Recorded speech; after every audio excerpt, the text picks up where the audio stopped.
जय जय रघुवीर समर्थ.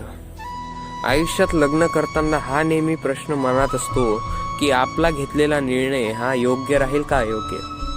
म्हणूनच प्रत्येक मुला किंवा मुलीला असं वाटतं की त्यांचा जीवनसाथी निवडण्यासाठी ते परिपूर्ण आहेत आणि प्रत्येक आई वडिलांना असं वाटतं की त्यांची मुलं किंवा मुली त्यांच्या आयुष्यातील त्यांची साथ निभावणारा जीवनसाथी निवडायला असमर्थ आहेत.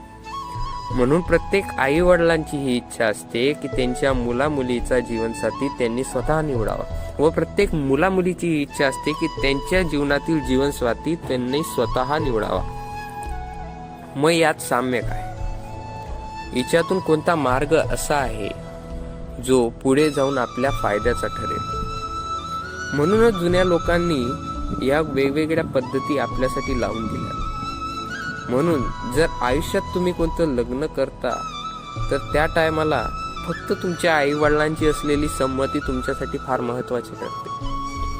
खूप सारे लोक समाजात आई वडिलांना न सांगता लपून किंवा पळून जाऊन लग्न करतात आणि इथेच ते मार खातात. जर तुमच्या आई वडिलांची तुमच्या लग्नाला संमती असेल तर आयुष्यात येणारे तुमचे पुढचे खूप सारे प्रॉब्लेम आता सॉल्व्ह होऊ शकतात, ज्यांची आपल्याला गरजही आहे.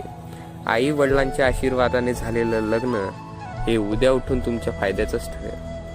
म्हणून जर तुमच्यापेक्षा मोठ्यांची व तुमची स्वतःची या कार्यासाठी संमती असेल व तुम्ही तुमच्या मोठ्या लोकांच्या मापदंडाचा विचार करूनच जर पुढचे कार्य करत आहात तर त्या कार्यामध्ये तुम्हाला सफलता नक्की भेटेल. मित्रहो,